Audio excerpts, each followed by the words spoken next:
Good morning, listeners. You're listening to 90.3 WMSC Upper Montclair. My name's Aidan Ivers. And I'm Nicole Passero. This is Florida the Forgotten Borough, our weekly Staten Island show. Oh, yeah. Nicole, since it's Women's History Month, can you tell us what we're talking about today related to Staten Island? We are going to be talking about women in Staten Island to celebrate Women's History Month because March is almost over. It is almost over. It's good to fit it in before then, you know. Exactly. Spring is finally here. Thank goodness. The flowers are blooming. Yes. And yes, we have a lot of interesting women to talk about. We do. Related to Staten Island history. Specifically, before we get into the nitty-gritty, we have a couple of news stories featuring some Staten Island women, some exceptional Staten Island women. So the first one relates to high school athletics with Staten Island women, as according to SILive.com, Samantha Waltz, a junior at St. Joseph by the Sea High School, where my sister goes, so a little side note, she has been competing in track for 4 months and is already being compared to Sea's all-time best track athlete, Jess Carlin, who is a former Island and Catholic School Sports Athletics Administration champion and a 2-time All-American at University of Pennsylvania. Last week, Waltz became a high school All-American with a time of 58.74 second 400-meter run, which put the Vikings into 5th place. She is also a number 3 performer at 55 meters, a number 2 at 60 meters, and number 2 at 200 meters. So this relates to the incredible aspects that Staten Island women and women in general like just put in to show like their capabilities, their amazing capabilities. Exactly. Especially like in athletics, you know, a lot of people have that stereotype about men being at athletics, but women can do so much too, which I think is awesome to see. That's 100%. Nicole, I think it's really cool that she was able to put the Vikings like move, because there's a lot of institutions, a lot of high schools that participate in track, you know, and sports in general. Yeah, definitely. That it's cool that just the single track athlete at sea got them to where they are in around 5th place. So that's really good. Yeah, and even to win the CHSAA champion, like that's such an accomplishment. That's a Catholic school championship. So it's not only around Staten Island, not only around New York, but it's like worldwide. Because it's like a Catholic school. It's like Catholic schools like all over. Catholic schools aren't subject to only New York. You know what I mean? That's true. So it's like probably the tri-state area as well. So that's really cool. That's nice. Yeah, and why don't you tell us something that's going on related to Staten Island women in the entertainment world? Yes, we do have some more news. BB Rexa announces new album that will be coming out on April 28th called Baby. She also shares how the album's official artwork will be a rose gold tinted retro-looking headshot of her with Farrah Fawcett-inspired hair. Rexa also adds that she'll be going on tour that will begin on May 31st.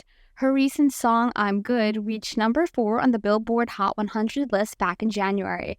Previously, her 2017 song, Meant to Be, hit number 2 on the Billboard Hot 100 list, which she collaborated with Florida Georgia Line. All right. So for people who aren't familiar with Bebe Rexha, she's a Cottonville graduate, right? She's Cottonville graduate. She, over the past few months, right, especially last fall, she was in the top 10 hottest tracks out of all, like, basically, I think, top 10 all genres in Billboard, right? Yeah. From a song that she did with David Guetta, who was a DJ, a European DJ. And cool that she's releasing her own album. Yeah. She's going on tour with no supporting acts, mind you. Yeah. She's going on with no supporting acts? Just her. Baby Rexa. Okay. Well, her? Baby Rexa, you know, it's cool that she's taken the success that she found from David Guetta, from the song with David Guetta, and now it's time to show what she's got on her own. It looks like. Exactly. She's going full on woman independence on this new tour. Like she's ready. She's ready. And what a nice birthday gift for me, April 28th, the day after my 20th birthday, to listen to a new album. Yeah, like okay. Definitely gonna put my ears to. It's really crazy to know that she went to Townsville High School. Yeah, now she's look at her now. Like she's She's grown. She's a world-renowned artist. Yeah. Her song probably has been heard all throughout the world. It really shows how much opportunity there is in the world to do what you love. And there she goes. Look at her spreading her wings. And speaking about spreading some wings, spreading some liveliness throughout Staten Island, or the roots of Staten Island, right? We're going to get into now, listeners, some important women in the history of Staten Island. All walks of life, all different important aspects, right? Different parts, like different fields. We have athletes, we have singers, we have politicians, we got So we're gonna get into it right now, listeners. The first one we're gonna discuss, right? First woman, the woman named Mary Lou Allen, right? And Mary Lou Allen was originally born in Atlanta, Georgia, right? But at a very young age, she moved to Staten Island, and she lived in West Brighton. That's near my house. Yeah. And in 1929, like right around the time of the Great Depression, right? 1929, she actually earned a bachelor's degree from Barnard College. And in 1935, she obtained a master's degree in education from New York University. Wow. And throughout those next few years, she would go on to have a glowing legal career, being employed at Standard Brands, Associated Gas and Electric Corporation, Harper and Matthews Law Firm, and even the office of Judge John C. Knox of the federal courthouse. And he was a judge of federal court from around 1918 to mid 1960s. And wow. She worked in his office. That's a pretty big accomplishment, I think, on top of everything else. And she was also a member of the Daughters of the American Revolution, which is an organization that basically helps people who had relatives who fought in the Revolutionary War, fought during a time like when America was trying to break away from British rule, right? That basically helps people find work, I guess, or find decent living. I'm not exactly sure off the top of my head, but she was part of that, right? And I think it's really cool because if we know anything from history books, Nicole, as you were saying earlier, related to the story with Samantha Walls, especially like in the 1920s, 1930s, the business field, the legal field was really, I'd say, focused on businessmen and lawyers. Really wasn't open to women that much. But to see this woman defy those odds and get all of these legal degrees, get all of this specialization, to the point where she worked with a federal judge. In that time, that's a pretty big accomplishment. Especially in that time, it was not easy to get jobs. She got all of these degrees from colleges, and she wanted to use that for her benefit. And I'm glad that she was able to work with federal court, because especially in that time, it was not easy for women to get jobs in that field. In that field, definitely. She but she conquered. She was. I feel like that's great. That's a big accomplishment for someone. Of course. And why don't you take us into another important woman in Staten Island history? Yeah, so we have another one. Joan Baez was a singer who was born in Staten Island Hospital in 1941. She lived in Westerly, and that's my town, and then moved to California with her family. Her most famous song was We Shall Overcome. She was also very involved with the civil rights and anti-war movement. Her folk style music includes songs of protest and social justice. Again, it's especially in the music industry too. Yeah, music. I feel like a lot, especially back then, every industry was hard for women to get into. And I think as time went on, we're starting to be more accepting of all different types of people. Yeah. And I think that's really great because we all have that opportunity now. No, definitely. It's we heard, as you were saying, Nicole, entertainment industry. Sure, women were involved in it, but not to the point where... not to the point where they would be so popular. They wouldn't have all these fans. They wouldn't, they wouldn't have all these hit songs. But now with this, at this time, especially 1940s, this woman was one of the first people to do that. And I think and I think it's great to see that, she made songs based on protest and social justice. So she did it based on, what the world was going through at that time. And I think it's great to see how a musician can literally write songs about that. Again, it relates to just basically, because around that time as well, 1919, I'm pretty sure, 1919. think it was the 20th Amendment, or the 20th Amendment got ratified, which gave women the right to vote. If I'm I don't know the specific time, but I know what you're talking about. got to fact check this, listeners. Yeah, I got to fact check. But I do think it's just amazing to see a woman writing songs based on that. She had a famous song, "We Shall Overcome." I don't know if I've heard it before, but I don't think I have either, but I definitely maybe want to check it out. maybe we could check it out. I just can't believe she's from Westerly. Wow. A famous singer was from my town in Staten Island. I made a mistake. It was the 19th Amendment. 19th Amendment, okay. 18th, 1920 got ratified. Women got the right to vote. So 1919, 20 years prior. Wow. That happened, and then she built her way into that. I know, that's great. Trailblazing history, right? Yeah. And to move into another important woman outside of the entertainment world, outside of, the legal, well, kind of in the legal world, but not in the lawyer, being a lawyer. Yeah. This woman was named Anna Mervyn Carrere. That's a long name. That's a pretty cool name. It is. She was best known for becoming a distinguished landscape architect from Staten Island. She designed the Box Edge, which was set around the Carrere family home in Richmond Terrace. She received a bachelor's degree in history and economics from Burnmont College. And again, it relates to the same idea we were saying, during this time, education for women. Yeah, really education. Hard, far between it. To have women from Staten Island be a part of that. Exactly. That's really incredible. And education is so important for everyone. So the fact that she was able to get, a bachelor's degree is great, especially in that time. It doesn't end there, Nicole. It does not end there. She did. What else did she do?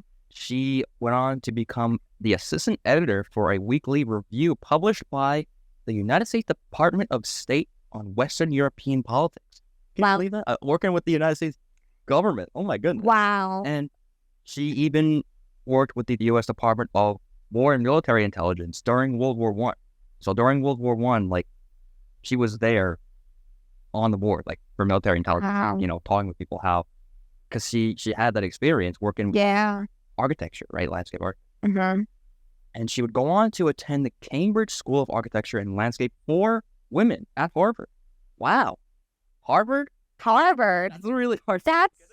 That's a main Ivy League. Given pricing of it, maybe was different compared to today. It could be, but even it's not easy to get accepted into Harvard. Harvard is you gotta know your stuff. So that's a big accomplishment. Definitely. And on top of that, in 1926, right? 1926, she joined another woman named Rose Greeley, right? They went to Washington, D.C. And their work was picked up by a popular periodical magazine called House and Garden magazine, right? I've actually heard of that type of magazine. Wow. So I don't know why, but I think it was in a musical. Okay. I've heard it from. Yeah. That's cool. It's cool that it's still around today. I guess still relevant. Yeah. During this time in 1926, their work was put in this magazine. Wow. And later on, she would go on to be paid. She would have private commission. People would pay her to landscape on private residences, military bases, and government housing, right? Yeah. And during the later years of her life, she spent the last years of her life at her home. She designed a beautiful Japanese garden you could be surrounded by. That's beautiful. That's really awesome. And I think it's just, all these women are such an inspiration to everyone today. And it's just really fitting. Yeah. Be surrounded by what brought you so much success in your life, took you so many places. Exactly. And, I feel like the end was such a full circle moment for her. She designed her own Japanese garden. She was an architecture, she was in that industry. And the fact that she just designed that for herself just shows okay, my hard work paid off. That's exactly right. Nicole. And can you tell us a little bit about another... This is athlete. What athlete? We're meaning to also Harvard piano. Yeah. So Carolyn Cudon was a graduate from Curtis High School. She was an American golfer who played primarily out of the Montclair Golf Club. Yeah. She won 20 state amateur championships. and 5 straight U.S. Senator amateur titles. Her accomplishments mark her the only woman in any division to ever win 5 consecutive U.S. amateur titles. Isn't that something? 5 consecutive U.S. That is something to be super proud of. My gosh, yes. That's something for the history books, and that's clearly... It really is. That's what we're picking up right now from history books. Yeah. She went to Curtis High School. That I don't know how far that is from my house, but It's like around St. George. yeah, not that far. But yeah, another athlete. She was an American golfer, especially in that time. I feel like there weren't a lot of women golfers. I'm not a big avid follower of golf myself, but I'm sure at least yes, one golfer today. Her inspiration would probably be Carlin Coudon. Oh yeah, 5 U.S. titles. That's amazing. that's really great. It relates to building that, to pioneering that path for women to follow her, really disregarding what everybody has to say, like if it's anything negative. I want to something to be proud of. Something to be proud of, some like an achievement that she reached her goal. Yeah, and speaking about putting yourself into what you love, right, and being a really, really big impact on early American life in general, not only Staten Island, right? We're going to discuss now, listeners, I believe is one of the most influential Staten Island women in history, right? All these women that we've been talking about are really influential, but this one in particular, listeners, I think you're going to really enjoy. And we're going to be talking about Alice E. Austin. Have you ever heard of her, Nicole? Yes, I actually have. That's really cool. I'm glad. I'm glad that you have.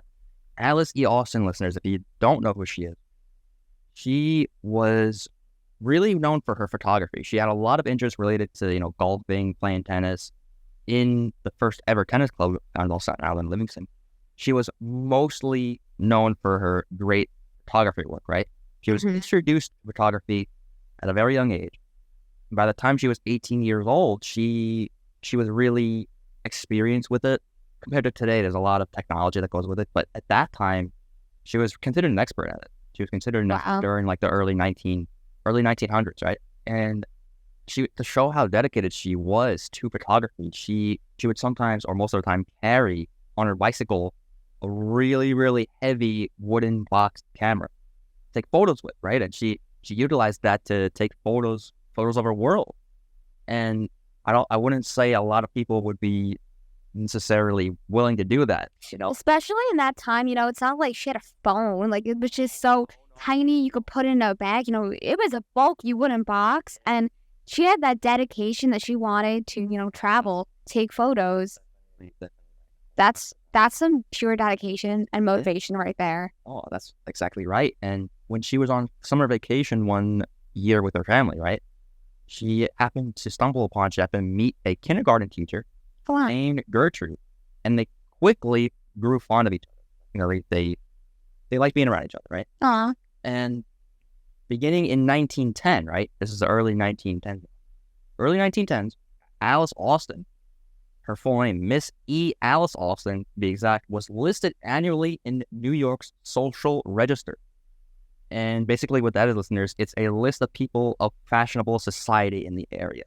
How cool is that? Wow. How cool. Look at that accomplishment. How cool would it be to see Nicole Pissarro in fashionable people around town? Should I make that like a goal on my bucket list? I mean, sure, I'm not. Gotta get my name out there. Alice Austin is my inspiration.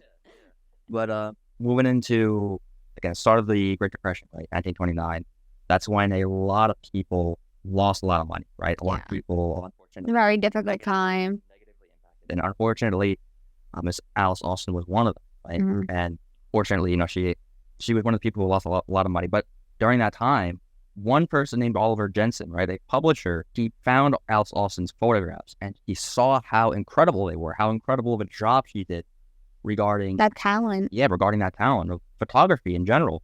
And he paid her to have her work featured in a book that he was working on regarding history of American women. And later on after that, after it got published in that book, Life magazine.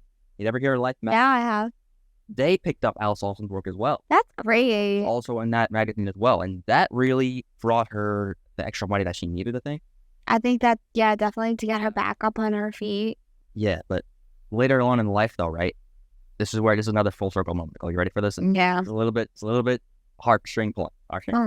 Later on in life, she was actually driven to historic Richmond town, right? Historic Richmond town, where there's a group of around 300 people there for her, for Alice Austin. They wanted to celebrate her work for Alice Austin Day, right? Alice Austin Day. So that's really, really, I think, touching. And Alice Austin is quoted in saying this before she passed away, right? Wow. Regarding all the celebration, all the really just joyous appreciation of her work, right? Alice Austin said, quote, "I'm happy that what once brought me so much pleasure for me turns out now to be a pleasure for other people." And in June 1952, she peacefully passed away in her sleep. Wow. She peacefully passed away. That's really touching. That is touching. Every time I read that, that just gets you. You feel the chills. Yeah, I'm sure you would agree with me when I say, Nicole, that Staten Island wouldn't be what it is without Alice Austin. Oh no, it definitely wouldn't.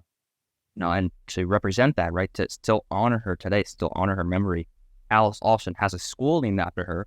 Yeah. Specifically the Alice Austin. My cousins actually went there. Really? Yes. All right.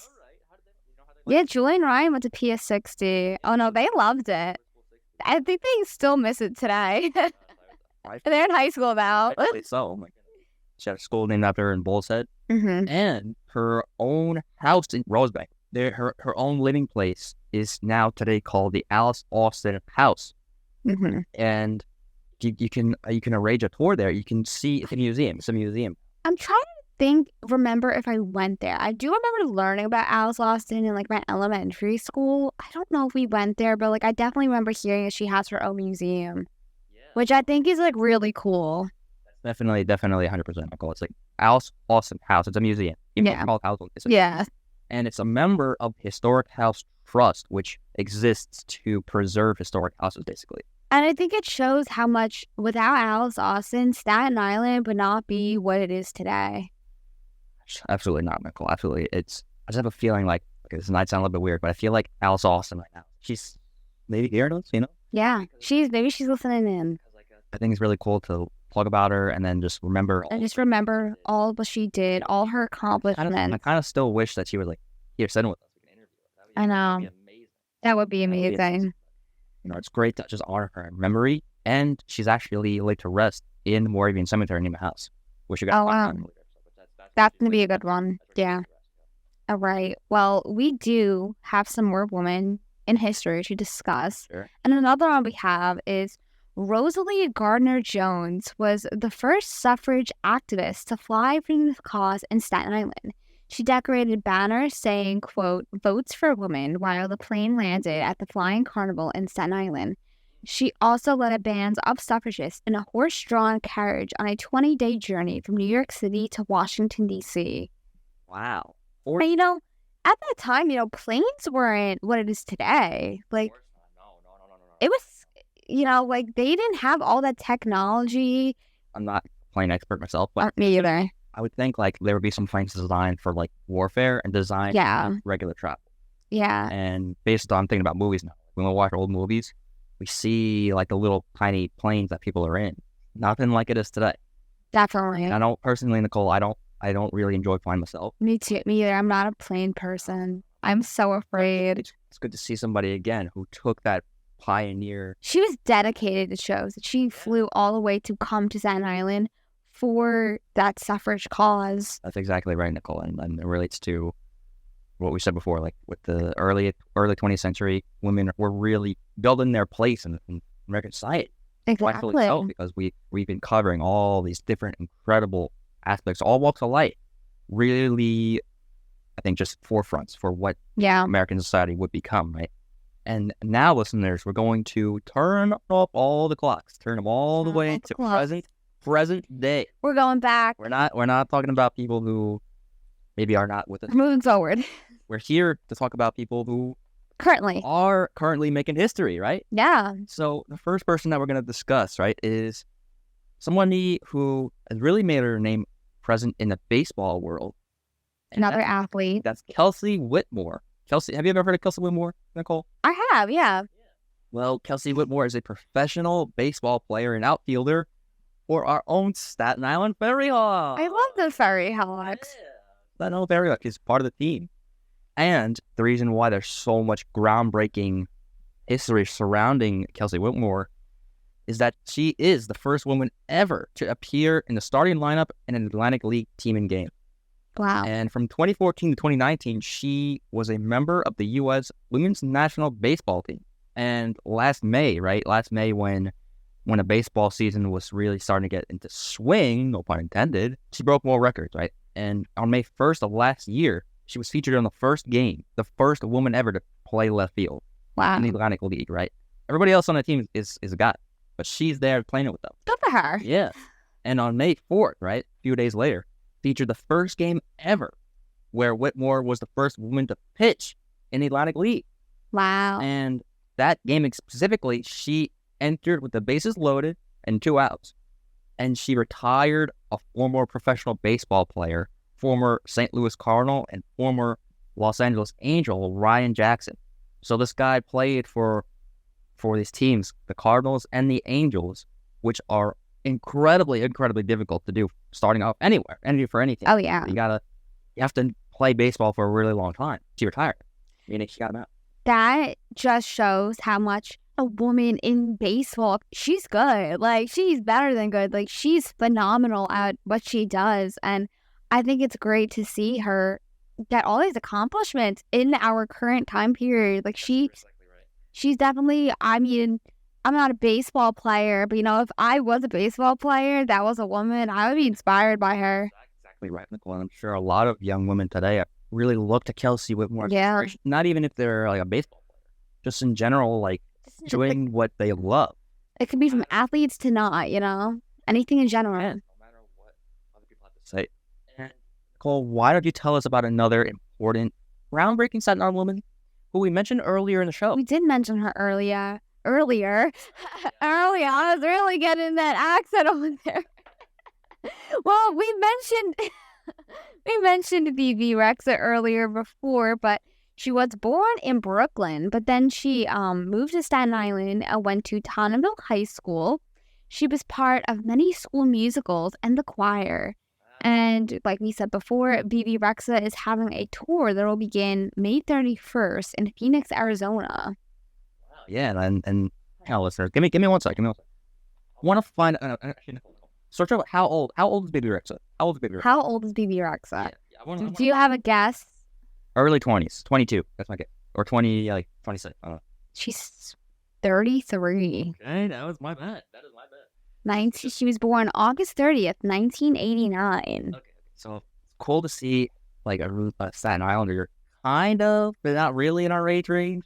Kind of, but not really. Like she's like, she's a little old. I would say, was she like more than 10 years older than us? But yeah, it's cool to see like a young Staten Islander really taking her place in the music industry, which is difficult in and of itself. Exactly, it's really difficult. And even like seeing how in high school, she was part of like the musical. She sang, maybe that's where she learned all of what she knows now. And Tonneville's like it's in Staten Island, and now she grew out of that. Now she took all those skills that she learned, and she's going on tour alone by herself. Like, look at that success. Taylor Swift, right? Taylor Swift has what, 5 or 6 people touring with her? Yeah, to support her. Look at Bebe. She's doing it. That says something. That does say something. That's an accomplishment. That's exactly right, Nicole. And I'm sure that Bebe Rexha's tour is going to be really good. She's going to highlight why she doesn't need anybody to help her out. Exactly. And good for her. Yeah. She's on her own. Use that independence and take it away with you, Speaking about independence, listeners, we're going to take a quick break right now. And after these few short messages, we're going to hear a song that goes along with what we're talking about. What? By Shania Twain. Yeah, where I'm going with this, listeners, that song that we're talking about is Man, I Feel Like a Woman. So if you want to hear that, stay tuned to discuss women in politics. Women in politics. Let's get started. We're not going to delve into each of these women's lives, right? But we are going to discuss, just like highlight what they have done for Staten Island. Sure. So starting off from the top, right? The highest politicians, right? Yeah. High space. That'll be Nicole Malliotakis. Nicole Malliotakis. She represents New York 11, like the congressional district, right? Yes. That's our district represents out of how many districts are there? Oh, I don't know. 400. Let me see. Let's look that up. I think there's 435 seats in total in the House of Representatives, right? And I think Nicole represents one of them, and that's New York 11. Okay. Yeah, I'm pretty sure. Or maybe it's 250, right? 250 in the House of Representatives. I'm looking it up. We gotta get that back check. I'm the assistant news director. So it says there are 435 voting representatives Okay. in the House of Representatives. Right? Okay. So Nicole represents one of them. She represents that New York 11, which, has Staten Island and Southern Brooklyn. Mm-hmm. And I think the really cool thing about Nicole is, she came into office in 2020, right? Yeah. She ran against Congressman Max Rose. Max Rose had that seat from 2018 to 2020. And then before him, the guy named Dan Donovan, 2015 and 2018. Yeah. And before him, it was a guy named Michael Grimm, 2013 2015. Before him, it was a guy named Michael McMahon. So you see, that type of representation wasn't really present in the past years. Exactly. Now it's switching up a little bit. Switching it up. Nicole is here to serve Staten Island, New York 11, right? And it's fitting. Like every November you see a bunch of Nicole Molly pocket signs. Oh yeah, you do. You see it all over. Mm-hmm. And I think it's really nice. Like you said before, like all of those past people, they were all men, and look at Nicole. Like she made it. Yeah, she won the election. She won the election. Max Rose ran against her again this past November, and she beat him again. She beat him twice. Wow, woman power. That's where Nicole is right now. She's going to be up for election once again this upcoming election in 2024. Every 2 years it happens. So 2018, 2020, 2022, 2024. That's when Nicole is going to be up for election again. So see what happens. Guess who? We're going to find out. But that's where she is right now. And besides like congressional people, right? Congressional people, we have councilwomen. Yes, Councilwomen in the city, around the city of New York. And specifically, so Staten Island has 3 congressional districts in it. It has District 49, District 50, and District 51.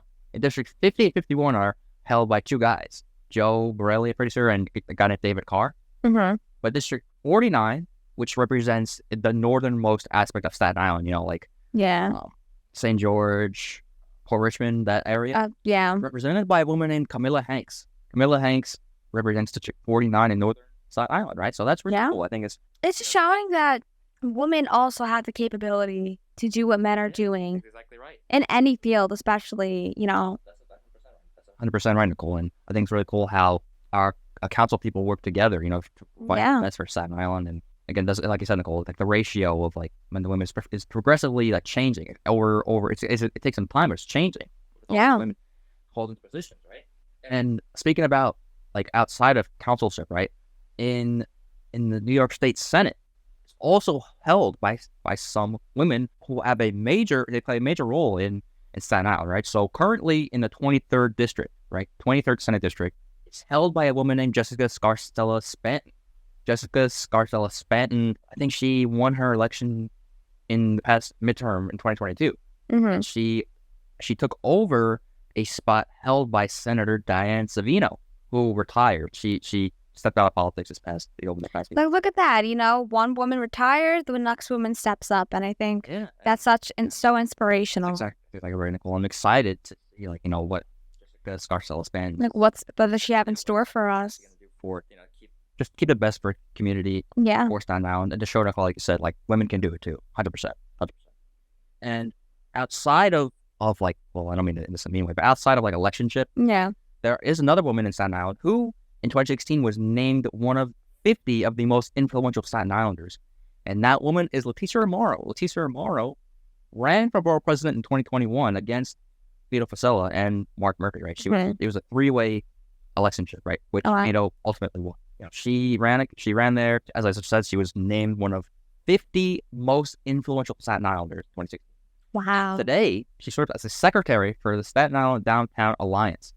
Basically, what that organization is it's an organization which focuses on creating and maintaining small businesses. So she works to basically help families create their small business and really keep it afloat, because sometimes that could be very difficult. Yeah. Difficult to. I think it's very useful for a lot of small businesses to use that. It's nice that she's putting herself out there and helping people. Even like, she got that title, one of the 50 most influential Staten Islanders in 2016. I mean, look at that title. We have. I think Staten Island's population is 500,000 people.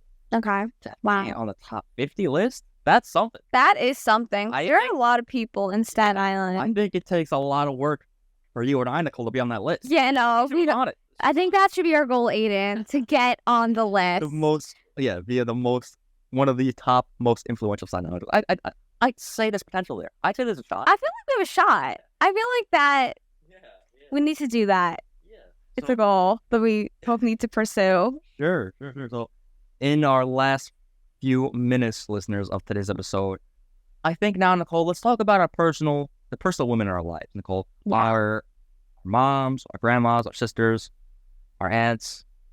Let's just talk about it. Yeah. Nicole, tell us a little bit about the women in your life. Yeah, I feel like there are so many women in my life, but I can't name them all. But, Sure.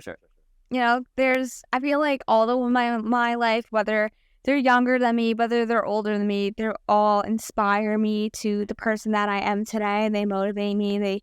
They're role models to me. Like, shout out to my mom, my grandma, all my aunts, like my family, all my friends that are girls. Like, all of you guys definitely have inspired me to who I am today. Even some of my teachers from high school, all my teachers in general, they definitely taught me a lot of things that I know now. That's so touching, Nicole. It's really important to know who matters the most in our lives. Yeah. You clearly know that based on the strong connections that you have with all the women in your family, outside of your family, school, and as you said, teachers as well. That's really in touch as moving forward, right? Really. What about you, Aidan?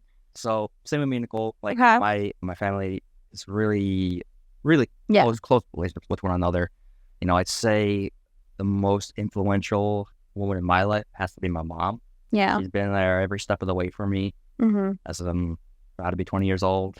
Great. Yeah, wow, 20 years. She's always been there. And same thing with my grandma. My grandma's always been there as well. She's amazing. Seriously. I think it's so touching. Yeah. It's heartwarming. And also, like, just seeing how, like, my grandma's relatives, and like, my mom is my grandma's daughter. My grandma has sisters too, like my Aunt Jan. She's awesome. She always, took care of me when I was a little kid. When my mom or my dad were busy, she was there. She had a really cool pool as well. Yeah. I have a lot of childhood memories with. We love the pool. And same thing with my mother. My grandma has 3 siblings. 3, so her sisters and my cousins as well. My cousins, my grandma's goddaughters, right? Okay. They're awesome as well. My dad's side as well, pretty close knit as well. My Aunt Helen, she's awesome. She's the aunt who I go to visit every Christmas Eve. Oh yeah, I remember you saying that. And she's always like it's really close knit. I think it's something that. And I think that's so special to have and take away from. And just my cousins on my dad's side as well. Like cousin Andrea, she. My mom's name is Andrea. That's actually so funny. She's really just inspiring in the sense that, like, it goes back to the same idea. Like, women can do. Yeah. Anything that they could put their minds to, especially in industries that are dominated mostly by men. Yeah. It's just really inspiring to see how the work that women do can bring them success and also put their name in the history books potentially. And like bring the world so much happiness and joy. Yeah, as we were saying, we were talking about all these different women, all the incredible paths that they forged in their field, right? And just it takes something in you to be. It takes that heart. It takes that motivation to actually, there's going to be times you're going to feel like giving up. Like there's going to be times that you're like, nah, I'm done with this. How many times do you think that happened in all these women's lives? Definitely, especially in the time periods that they have been doing their success. There have probably been many times where they felt like giving up or felt like they weren't good enough or they'll never get there. But then, you have to push through all those obstacles and challenges to get to that point. And now look at all their accomplishments. Now we're literally talking about them. Exactly right, Nicole. And now going off of that, like you said before, your teachers are really inspirational as well. Mm-hmm. For me, in my elementary school, from pre-K all the way through 8th grade, all of my teachers were women. Mostly, with a little exception around 7th grade. Yeah. I did have a guy teacher in 7th grade, but he wasn't he wasn't like my like homeroom quote unquote teacher. My main teachers were all women, and I still remember each and every one of them. That's something, right? Yeah, me too. I actually, same thing with me. In elementary school and middle school, my teachers were mainly women. Like, I had really, like, teachers that were men until high school and college. And also in high school as well, and college, right? Yeah. Like, the teachers who were women in that time period, for me, really were there to prepare me for the best possible experience in college, right? Which I'm really, really grateful for. You know, I do, listeners, if you tune in regularly, here and there, I hint about my time in Monsignor Farrell, how it wasn't really the best. Academics-wise, I could not ask for a better experience. Yeah, like, my teachers were out of this world. And I think that's great because they helped you prepare for, you know, college, what you're doing right now. Yeah, and here too, Nicole, like in right now in college, like when I first started here in the summer of 2021, like right out of high school, like Yeah. Rich program, my speech professor, Professor Gill, she was phenomenal. Her class, you know, she's an awesome professor, really taught me a lot about stuff that I thought, you know, wasn't possible about myself. Yeah. Regarding, like, you know, public speaking and just all the professors along the way. Professor Poland here, she Yeah. if you don't know who she is, listeners, she is the professor who is a general manager of our station. She oversees our station from a professor's aspect, right? Point of view. Yeah, so she's incredible as well. We wouldn't be here. We wouldn't be here if it wasn't for her. We wouldn't be talking about Staten Island and all the incredible aspects of it and its history if it wasn't, you know, for Annabelle Poland. So thank you, Professor Poland, for you know, being a part of our station, our university, right? Yeah. Yeah. And listeners, I think that concludes our episode of Floor of the Forgotten Borough this week here on 90.3 WMSC Upper Montclair. And listeners, if you're interested, tune in next Wednesday, same time, same place, the day before opening day at Major League Baseball. Yeah. Nicole, I gotta ask. I know you said you don't play baseball, but are you a fan? I would say I'm like, if I was gonna be a sports fan, it would be baseball. But I would say I'm not a big baseball person, but I would say I'm a fan of baseball. What team do you think you're a fan of? Okay, well, I love the Fairy Hawks, like Staten Island, but I do like the Yankees. Let's go. Yeah. Right answer, Nicole. Right answer. Yeah. Right answer. I'll be getting into that next week. Same time, same place. That's the right answer. Yes. Yes. Yankees are winning the World Series. I love the Yankees. I got big Yankee fans in my family. We'll save the rest for next week. Hopefully Yankees win 2023 World Series. It's going to be a great year. Yeah. We're going to discuss it next week. So if you're interested, stay tuned and enjoy your Wednesday.